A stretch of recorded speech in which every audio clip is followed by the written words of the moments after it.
ना जागीत ना.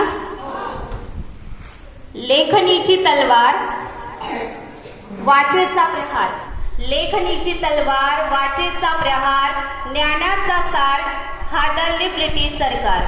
स्वराज्य हा माझा जन्मसिद्ध अधिकार आहे आणि तो मी मिळवणारच. अशी सिंह गर्जना करायलाही सिंहासारखे काळीच लागते. ते एकमेव म्हणजे बाळ गंगाधर टिळक. त्यांना आपण लोकमान्य टिळक या नावाने ओळखतो. भारत माझा देश आहे, सारे भारतीय माझे बांधव आहेत. माझ्या देशावर माझे प्रेम आहे. रोज बोलताना प्रतिज्ञा बोलतात की नाही? देशावर प्रेम आहे तुमचं? आहे ना? तसंच आधीही भारत देशावर लोकांचं खूप प्रेम होतं आणि आजही आहे. पण काही वर्ष अगोदर म्हणजेच की 75-76 वर्षापूर्वी आपला भारत देश जो आहे तो पारतंत्र्य होता. म्हणजेच इंग्रजांच्या ब्रिटिश लोकांच्या ताब्यात होता, आपल्याकडे नव्हता. पण ब्रिटिशांकडून स्वातंत्र्य लढ्यासाठी लढणारे क्रांतिकारींमधील एक म्हणजे ते लोकमान्य टिळक. आज त्यांच्या पुण्यतिथीनिमित्त मी तुम्हाला बाळ यांच्या शाळेतील काही प्रसंग सांगते. त्यांच्यामध्ये हजारो गुण होते, पण आज तुम्ही ते गुण ऐकून त्यामधून जर एकही गुण तुम्ही मिळवला तर खूप भारी होईल असं मला वाटतं. खरं ना? त्यांच्यातला एकतरी गुण आपल्यात असावा. तर बाळ यांच्या शाळेतील एक प्रसंग. मधल्या सुट्टीत बाळ आणि त्यांचे वर्गातले मित्र सर्वजण बसलेले होते, जसे तुम्ही वर्गात मधल्या सुट्टीत असतात तसे. तर एका मुलाने भुईमुगाच्या शेंगा आणलेल्या होत्या. तर त्याने त्याच्या मित्रांमध्ये वाटून दिल्या.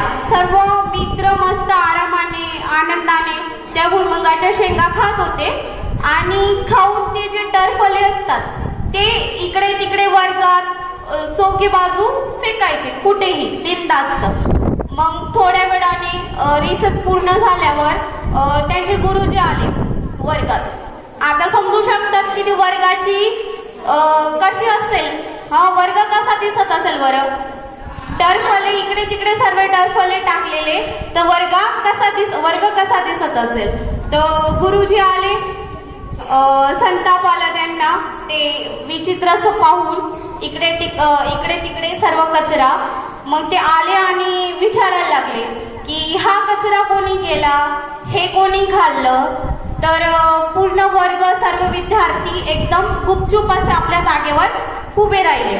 आता तुमच्या वर्गात जर काही असं होत असेल, तुम्ही काही चूक केलेली असेल, तर वर्गातलं वातावरण तुम्हाला माहिती कसं आहे, तर तुम्ही समजू शकता त्यावेळेस त्यांचं कसं असेल. तर वर्गात मग गुरुजींनी विचारलं, सांगा कोणी खाल्लं, कोणी केलं. तर एकही विद्यार्थी बोलला नाही की सर गुरुजी मी खाल्ली असं, किंवा दुसरं कोणी खाल्लं. तर मग खूप विचारल्यावर न सांगितल्यावर शिक्षकाने सांगितले की मी आता प्रत्येकाला छडी देतो. छडी दिल्यावर तुम्ही काय करायचं, तो कचरा उचलून बाहेर टाकून यायचं, हीच तुमची शिक्षा आहे. त्यांनी सर्वांना छडी द्यायचं चालू केलं. लगेच विद्यार्थी जाऊन शिक्षा पूर्ण करत होते. ते पोचले बाळ यांच्याकडे, लोकमान्य टिळक यांच्याकडे. तर त्यांना छडी देत होते. लगेच बाळ म्हणाले की सर मी तर खाल्लेच नाही, मी खरं बोलतोय, हे टरफले मी फेकलेही नाही आणि मी शेंगा खाल्ल्याही नाही. तर मग गुरुजी बोलले की मी मग अशी